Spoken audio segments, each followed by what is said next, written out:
Hello friends, welcome back. I'm Beth, here to help you fulfill your potential in meditation. As most of you know, I don't have just one method that I teach to everybody, like one size fits all. Instead, I much prefer to teach people one-on-one. And the reason is that you're all different. So please use these videos as a guideline, and if there's anything that isn't quite working for you or anything that doesn't quite fit, then be in touch and I'll be more than happy to discuss those things with you individually. Today's video is about a really interesting topic. It's about seeing the 8 materialities that are common to all kalapas. Now, perhaps it goes without saying that this video is only really going to mean anything to you if you're already familiar with seeing the kalapas. Now, I've made a separate video on practicing to see the kalapas, so if you haven't done so already, then I'd suggest that you watch that one, but not only watch the video, try and do the practice so that you're familiar with seeing the kalapas. Now, if you are familiar with seeing the kalapas, you'll remember that the purpose of seeing the kalapas is to break down material reality into its building blocks, and especially to break down materiality to the level that we start to see it momentarily arising and passing away. And this we call breaking down the compactness. But when we've broken down the compactness to the level of seeing the kalapas, there's still more compactness to be broken down. Namely, the compactness within one kalapa. So one kalapa is still a very subtle form of concept. We can break it down further into the different types of material qualities that make it up. Now, when you do start to see the kalapas, you'll notice that not all of the kalapas are the same. Different kalapas have different material qualities. But there are 8 material qualities that are universal to all kalapas, and so that's where we start in breaking down the compactness within one kalapa. We try to see these 8 materialities within each kalapa. So, what are these 8 materialities? Well, every kalapa has the 4 elements, so earth, water, fire, wind.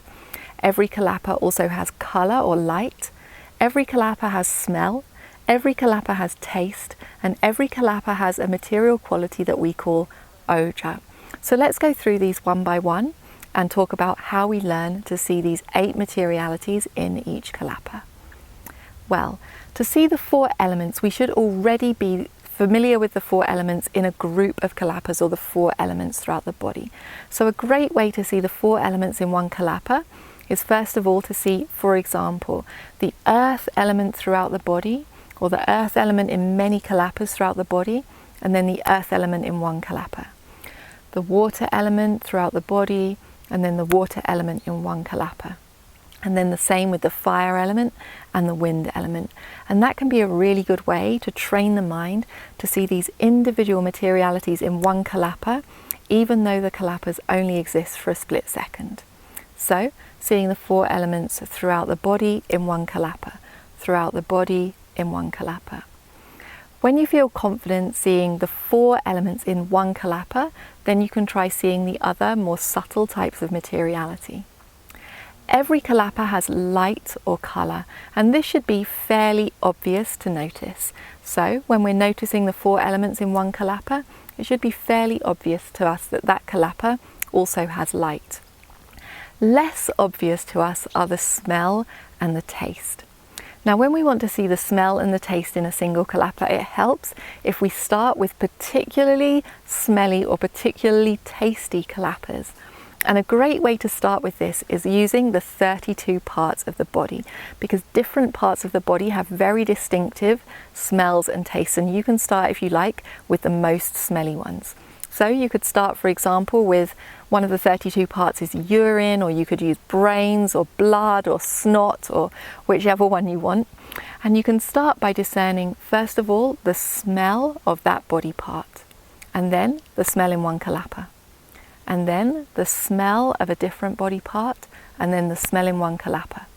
And likewise for the taste of a certain body part, the taste of one kalapa, the taste of a different body part, the taste of one kalapa. This can be a really, really powerful practice to help us disenchant from the body, because the smells and the taste can get pretty nasty. Now, when we feel confident with the 4 elements, the light, the smell and the taste, the last material quality that is common to all kalapas is what we call oja. We translate oja as nutritive essence, and it is, if you like, we could think of it as similar to the yolk of an egg. It is the most essential part of the kalapa. But oja has no visual characteristic. It doesn't have a colour or a shape. You can't see it. You know it through its characteristic of being the essence of the kalapa, and also through its characteristic of producing new kalapas. So it is from the oja of each kalapa that a new nutriment-born kalapa is made. So if you're finding it difficult to notice oja, then you can see if you can notice one kalapa producing another, one kalapa producing another. In order to see oja, it's not enough just to see that production of a new kalapa. You need to be able to discern from what is that new kalapa being produced. And that from what, that's oja. Oja is the most subtle of these 8 to see, so make sure that you do the others first and leave oja till last. Okay, so that's what I have to say today on practicing to see the 8 types of materiality that are common to all kalapas. The practice is very interesting, but it's also where meditators can get a little bit confused. So if there's anything that you're struggling with, if anything isn't working for you, then be in touch with me. I'll be more than happy to discuss those things with you individually. As most of you know, I do all of my work on a donation basis, so I encourage you to support me either through my website or through Patreon so that I can continue to make these videos. Thank you so much for your support. Wishing you the best with your meditation.